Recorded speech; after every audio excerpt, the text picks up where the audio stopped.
The living room of the Rockwell residence. The stage is set, the overture is over, and the curtains have opened. It's not like it looks. Somehow, I expected something a little more eloquent from a woman who teaches creative writing at the local community college. The room was dark, very dark, and I could barely make out Sally sitting on my favorite recliner. Her legs were pulled up and a blanket wrapped around her. When I got closer, I could see her hair was wild, her makeup ruined, and she stunk from vomit. Let me tell you how it looks, then you can correct any inaccuracies. My wife started to protest, but I barked, "Shut your mouth. I'll tell you when you can talk." I stood over her and began to speak. It looks like I was walking through customs with my crew when two men in suits flashed badges and told me to come with them. They identified themselves as Chicago Police Department detectives and escorted me into one of the Immigration and Naturalization Service's interrogation rooms. The older one followed me inside and closed the door. The room was bare with the exception of a single chair. He said, "Take a seat," then asked, "Where were you at 12 noon today?" Through a gap in the curtains, I could see the younger agent interviewing my crew. I looked at him like he was an idiot. "You do realize I'm an airplane captain and just landed from Frankfurt. That's in Germany, not the suburb out of Joliet. Since I've flown through half a dozen time zones today, I'll assume you mean Chicago time. In that case, I was piloting a Boeing 747-200 at 35,000 feet over the Atlantic Ocean. We were cruising at Mach 0.84. Here's my logbook if you want to verify that." I opened my case and offered it to him. He didn't look. So I continued. "I had a crew of 14 as well as 416 passengers who can vouch for me. Now, what exactly is this all about?" The younger agent walked in and announced, "They all agree. He was flying the airplane." It was amazing how quickly their attitudes changed when they realized how foolish they looked. "Well, Captain, I'm sorry to have inconvenienced you, but we are following up on a murder." "Murder? No one died on my plane," I protested. "No, sir. Earlier today. Back here in Chicago. Since I've been in Europe for the last couple of days, I think I have a pretty good alibi." "Yes, sir," he answered. "Then who said I killed someone?" I asked. "Your wife did, sir." "What?" I screamed. My reaction was genuine, as Angelo's friend was only supposed to beat the crap out of the bastard, break his nose, his jaw too, not kill him. "What? My wife said what? Who did my wife say I killed? Wait a minute. This is a joke, right?" "This is no joke. I'm sorry to have to tell you this, but she said you murdered her paramour." I jumped out of the chair and got in his face. "Paramour? You mean like a lover?" He didn't back up an inch. "Yes, sir." "This isn't funny. My wife is faithful. She would never cheat on me. You've got the wrong man." I was rambling 100 miles an hour. "That's it. You must have me confused with someone else." "I'm sorry, Captain, but your wife said she was certain you did it. She said you beat him to death in your driveway with a baseball bat." "How?" "I was on an airplane." "She knew that. She knew I was in Germany. Explain that to me." "I'm sorry, but she said she thought you traded your trip when you found out she was having an affair." "Stop saying that!" I screamed. "My wife is not having an affair. She would never betray our wedding vows." The detectives stared at me with blank looks. I guess they had seen too much death to show compassion. I dropped back into the chair and started sobbing. "For what it's worth, it looks like your wife got played by a Lothario. The bastard preyed on women whose husbands spent a lot of time out of town. It's probably no consolation, but we've got 3 other humiliated husbands to interview." Hearing it said out loud in a cold, unemotional voice made my heart feel like it was being ripped from my chest. I doubled over in agony. One of the detectives placed his hand on my back and asked, "Captain, is there anyone I call for you?" "I want to talk to my cheating wife." I pounded my fists in the air. "I don't think that's too good of an idea until you cool down," he replied. The older detective whispered something into his partner's ear and then stepped out of the room. When he returned, he apologized and said they had to get going. "Wait, before you leave, who was he?" I asked. The older detective took out a well-worn notebook from his jacket pocket and thumbed through it. "One Michael Wakeman, 30 years of age. He was the same age as our son. If I can ask one more question, did he die fast or did he suffer?" A sadistic smile swept across his face. His assailant lured him outside by starting his brand-new Corvette convertible on fire. Wakeman ran out your side door in his skivvies. The first swing of the baseball bat caught him across the chest. The ME said it broke several ribs. The next broke his back. The assailant then rolled him over and kicked him several times in the groin. Just before the car exploded, he delivered the fatal blow to his skull. The paramedic said he was still moaning and spewing blood out his ears and mouth when they got there. He lingered a couple of minutes before his heart gave out. So yeah, he didn't die peacefully at all. I tried not to make my smile too obvious. "I should probably warn you that your wife might not be there when you get home. It was damaged when Wakeman's car exploded. All the windows on that side blew out and there was some fire damage." Part of me wanted to scream for joy. Instead, I buried my face in my hands and started wailing. The reality hit me and I stayed in that room unable to move until someone from INS knocked on the door and said they needed the room. Somehow, I managed to find my car and drive home.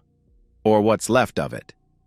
So now you tell me, what's not like it looks? 1 month earlier. A quiet suburb just west of Chicago. In the late 1960s, there was a TV show named Bewitched. One of its quirky characters was Gladys Kravitz, a neighborhood busybody who was frequently shown peeking through the curtains at the Stevens home. In my neighborhood, the role of Gladys is played by Angelo D'Agostino, an elderly widow who lives directly across the street from my house. Since Marie, his wife of 52 years, died last autumn, Angelo spends his time keeping track of comings and goings. On nice days, he sits on his front porch shouting hellos to passers-by. When the weather is bad, he sits in his bay window and waves. Today was July 15th, and the weather was perfect. Angelo kept watch, wearing an old luau shirt, black shorts, and black knee-high socks. Most people, my wife especially, avoided him like the plague because he would talk your ear off. Since I was gone for extended trips several times a month, I appreciated Angelo keeping an eye on my house. He was always waiting for me to return home and filled me in on the local gossip. I would usually give him an inexpensive present from my trip, German chocolates, and coffee being very well received. He stood up as I pulled into my driveway and waved for me to come over. He looked eager to share some bit of gossip, so I left my bags in the trunk and crossed the street. "That friend of yours sure has a beautiful Corvette." "Friend? What friend?" I asked. "The one who parked in your driveway yesterday. I would have thought Sally would have told you because she invited him in. He showed up at 12 sharp and stayed for exactly 3 hours." "What did this friend look like?" I asked. "Good-looking, playboy type with fancy mirrored sunglasses, nicely dressed, khaki pants and a polo shirt." I tried to think who it could be. My guess was one of the other pilots bought a substitute guy and wanted to make me jealous. I was a Porsche fan and had argued the merits of the 2 sports cars many times and was sure another pilot wanted to take me for a ride. But who? And why would he have stayed so long? And why hadn't Sally mentioned anything about it when we talked? I guessed the mystery driver wanted to surprise me with his fiberglass toy, and he asked her not to say anything. I was in our bedroom unpacking my bags when Sally got home from shopping. She bounded up the stairs and threw her arms around me, almost knocking me off my feet. "How's my lover boy?" To say this was a much warmer greeting than I typically received was putting it mildly. We were soon in the throes of passion and all thoughts of mystery cars were forgotten. The rest of the week was like being newlyweds. Sally was the perfect wife and lover. When we went out to dinner, she wore one of the outfits I bought, which she had labeled inappropriate for a 48-year-old woman. She even wore nylons and garters. I discovered what she hadn't worn when she got out of the car. When I left for work the following Wednesday, my love drive was fully sated. She even slipped a romantic note into my suitcase. I was the happiest guy in the friendly skies on that trip. I couldn't wait to get home. Unfortunately, Angelo dropped a bombshell on me. "That friend of yours with the Corvette came by again yesterday." I pressed him for more details. "He's a younger guy." He laughed and said, "Well, everyone is younger than me. I guess he would be 30, maybe 35. Looks to be in good shape, too. Real punctual. Got here at high noon and stayed until 3. Who the hell was this mystery visitor? I thought. Once again, Sally got home while I was unpacking. I walked down the stairs and was rewarded with a bear hug and Sally's lips. When I broke the embrace to catch a breath, Sally announced she was going to make me a culinary masterpiece from a recipe she found in a magazine. She had bought a couple of expensive steaks and was going to feed me like a real man. "I have to run to the grocery to buy one last ingredient, but you take it easy while I do the cooking," she purred as she handed me a beer. Red lights were flashing and alarms screaming in my head. In 30 years of marriage, my wife had never brought me a beer and told me to relax when I got home from a trip. She always had a honey-do list to hand me before I even took my uniform off. That little voice in my head said she was feeling guilty and trying to make herself feel better. I decided to do a little snooping to see if I could find anything amiss. As soon as her car pulled out of the driveway, I hustled outside and began rummaging through the garbage cans to see if I could find anything. I didn't know what exactly I was looking for. Maybe empty condom wrappers. They were filled with nothing but common, everyday garbage. I went back to our room and began carefully looking through her lingerie drawers. Sally had never given me even the slightest reason to doubt her fidelity, so I felt guilty snooping through her undergarments. Nothing. I checked the nightstand. Just the same crap that's been in there for years. Next, I opened the hamper in Sally's bathroom. It was empty. Then I noticed the bed linens were freshly laundered. I found this odd since they had been changed the morning I left. But I would need a lot more than clean sheets to confront her. I spent a few minutes looking through all of her shoe boxes. Damn, that woman has a lot of shoes. Also without success. I looked through her closet but didn't notice anything new. Everything looked normal. I had to cut my investigation short when I heard the door open. "Where's my jet driver?" she called out. I decided to wait until morning to see if Sally mentioned her mysterious visitor. After all, I knew there had to be a simple explanation. I was glad I waited because she was a vixen in bed that night. Over breakfast, I tried to give her several openings without being too obvious, but she never said boo. I got a really bad feeling in the pit of my stomach. After lunch, Sally said she had to run to the store to pick up some things for dinner. I declined her invitation to join her because I needed some time at home alone.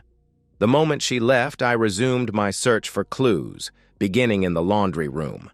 There were 2 baskets. One was filled with Sally's clothes, the other had our bed linens. That was 2 weeks in a row any potential evidence had been laundered away. I had to figure out a way to disable the washing machine to keep that from happening a 3rd time.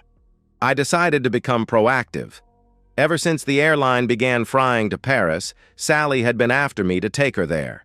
Since it was a new destination, I didn't have the seniority to hold Paris in my line, but I was able to trade for a friend's trip the following week.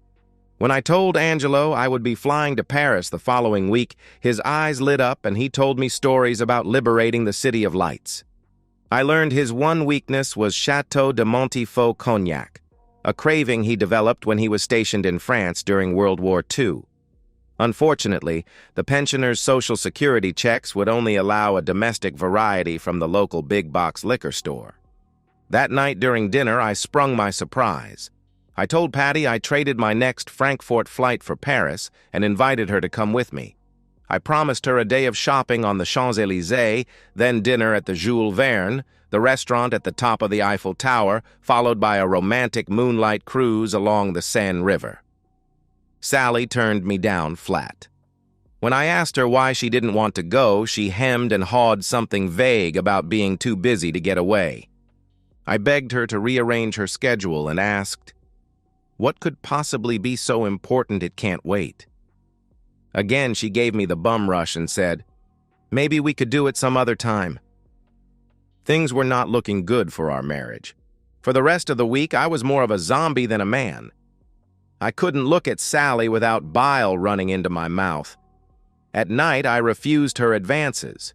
She kept asking what was wrong. I never answered.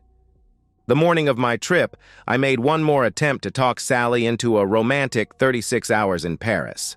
I placed my hands on her shoulders, looked her square in the eyes, and begged, please pick me. Once again, she said no. I almost told her of my suspicions, but knew I couldn't prove them. So I held my tongue. The last thing I did before I left was to slice the cold water hose for the washing machine. Not a big cut, but enough to discourage Sally from doing laundry. It began spraying water all over the wall. The laundry room floor was pitched toward the drain, and when it got a couple of inches deep, the water ran down it. I closed the door and was pleased to see it was not seeping under the wall. Sally would have to go into the laundry room to put on a load to discover the flood. I was lost in thought on my drive to the airport and a little worried about being able to concentrate enough to fly the plane. Hundreds of people were placing their lives in my hands and did my best to repress everything except doing my job. My co-pilot recognized something was amiss after we went wheels up and offered to take the controls. I said I must be coming down with something and took an early break. The crew has a rest area in the back of the 47's distinctive bubble, and I spent the next hour tearing my soul asunder.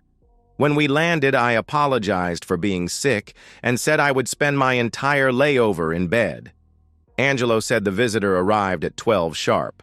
I took a calculated risk. He had a reason for keeping that schedule and called home at exactly 12:02, hoping against hope Sally would answer or at least listen to my message as it was being recorded. It was picked up by the answering machine on the second ring. You have reached the Rockwell residence. Please leave a message and we'll get back to you as soon as possible. I began, Sally, my beloved, I'm in the most romantic city in the world, but without you, I may as well be in... I never got to complete the sentence as the recorder clicked me off. I dialed 0 for an outside line, then the country code followed by my area code and home phone number. The phone kept ringing, which meant someone had turned the machine off. I could only hope that hearing my voice put the damper on their tryst. True to my word, I never left the room for my entire layover. By the time I was sitting in the cockpit, I had reconciled myself to the death of my marriage. For a change, Sally was home when I got back from my trip, except she looked like a drowned rat.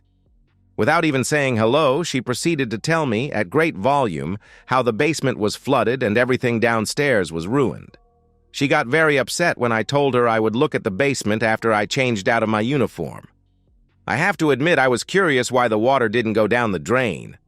I put on a pair of cutoffs and a t-shirt, then went out to the garage to get my boots. The first thing I noticed was a laundry basket on top of the table. I could see our sheets along with a pair of Sally's undergarments on top. I discreetly slipped them in my pocket.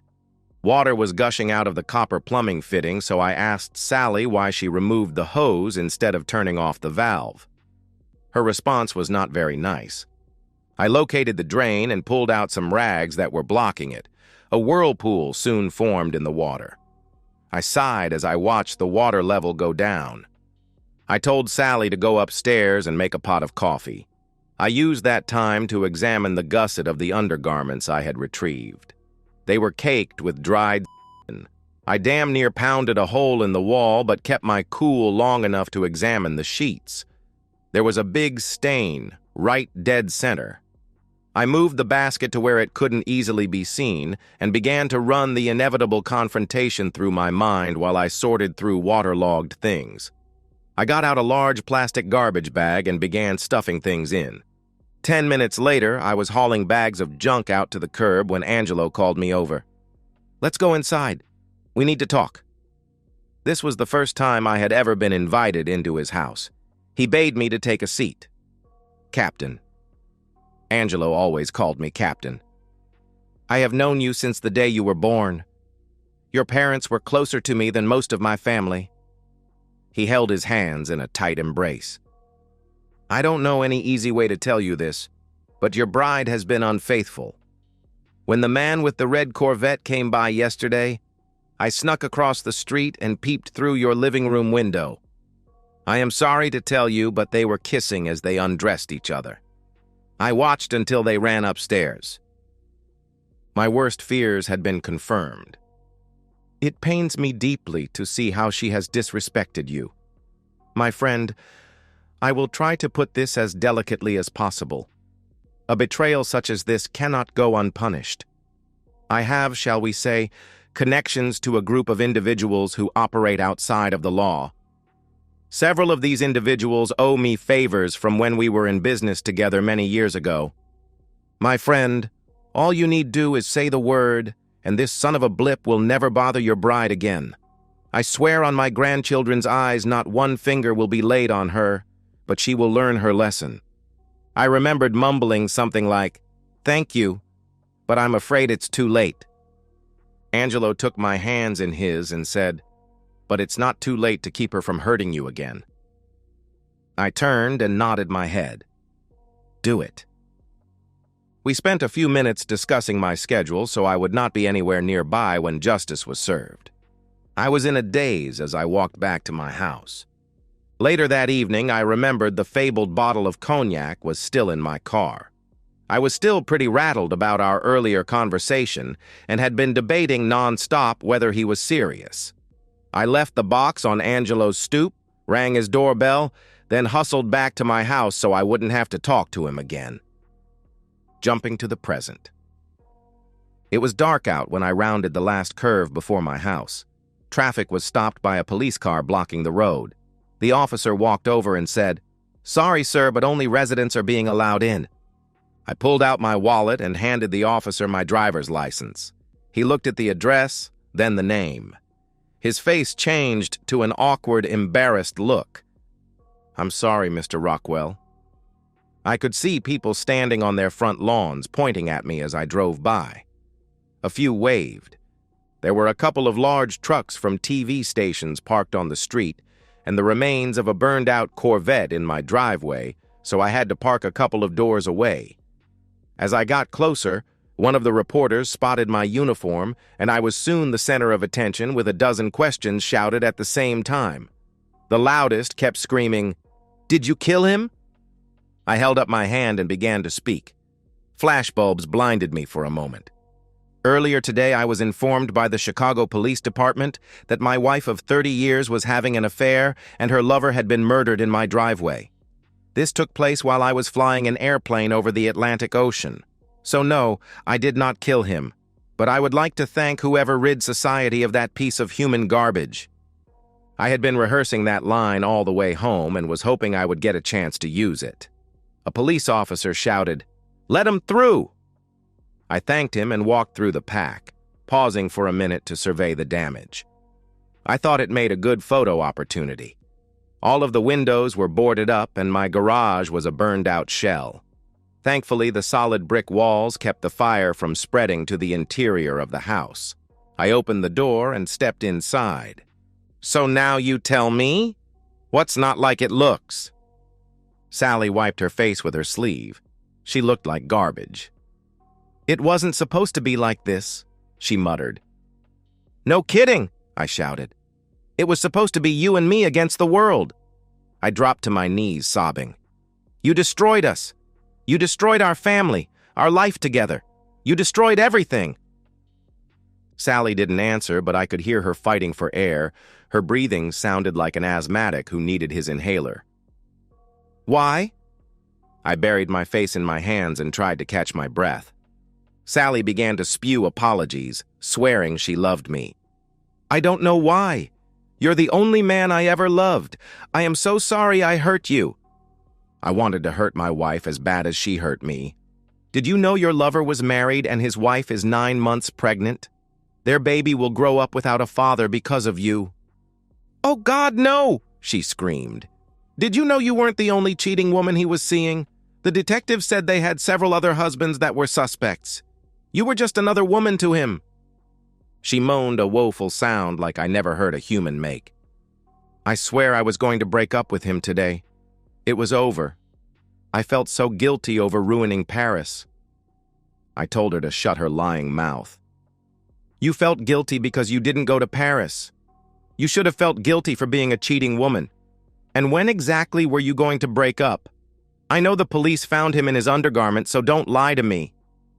Sally began to moan. I'm so sorry. Please forgive me.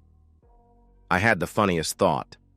If you really had felt guilty over ruining Paris, you would have broken it off before you let that bastard into our house for a farewell intimacy. If you had done that, he would have been killed at someone else's house, and you would have gotten off scot-free because I never suspected anything. I would have gone on as the blissful idiot thinking my wife was faithful.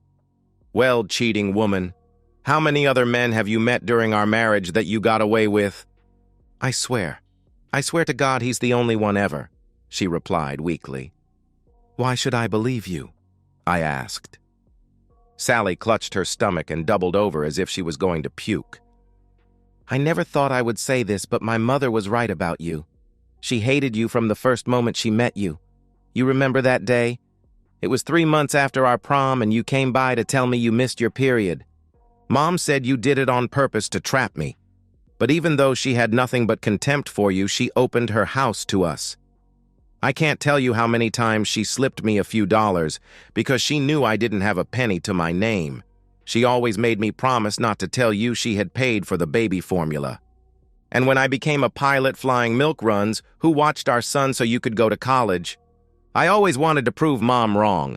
It made me sick to have her treat you like a pariah while fawning over my brother's wives. But I always stuck up for you because we were a team.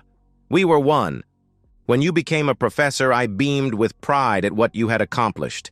That was the first time I saw her look proud at anything you did. Now I thank God she's not alive to see you destroy us. Sally screamed, Oh God, why? Then grew silent. You know my dad died when I was barely 12. One evening, when I was about 15, I asked Mom why she still wore her wedding rings. Before she could answer, I said something only a stupid teenage boy would. Mom, you don't look that old. You should go out. She smiled, wrapped her hands around mine, and said, I can't do that because I'm married. We swore before God and all our friends and family to forsake all others. But Dad is dead, I pleaded at that time. Nothing's changed. Your father lives in my heart as much as when he lived in our home. And someday we'll be together again. I told her I didn't understand. She just smiled and said she would pray that someday I would. It took a long time for me to mature enough to begin to understand the depth of their love and how their commitment went beyond the grave. I never told you this, but on my first flight, a stewardess invited me to have a drink with her on our layover. She was drop-dead gorgeous, and I was tempted, but only for a moment. I thought of my mom, showed her my wedding ring, and said, I can't do that because I'm married. I can't begin to tell you how many times I turned down similar offers. Word got around pretty quickly that I was a wimp. I wore that insult as a badge of honor. I let out a long sigh. I've never seen a more perfect love than my parents had. I used to think we were getting there, and now you've destroyed us. All I have left for you is hatred. Sally managed to stop crying long enough to say, Please, I'll do anything to make it up to you. Anything? Okay, just travel back through time. Back to when that piece of human garbage began his moves. I want you to change history. I want you to tell him to bug off because you're happily married. I want you to tell him your husband has the most glamorous job in the world and treats you like a queen.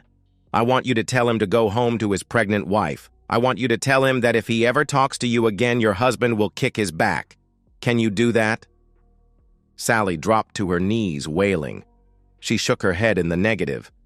I don't think you could, I roared. Please forgive me. Please, she pleaded. I'm leaving.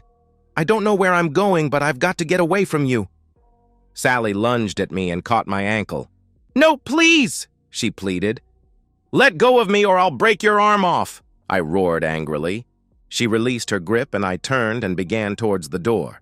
As it opened, she screamed, "I wish he had killed me too!" The cheating woman must have read my mind. And that's the end of today's story. If you enjoyed it, please give this video a thumbs up and drop a comment below. Your support helps the algorithm push my content further. If you're new to the channel, don't forget to hit that subscribe button. It really helps me keep creating more stories for you. Thanks for watching, and I'll see you in the next one.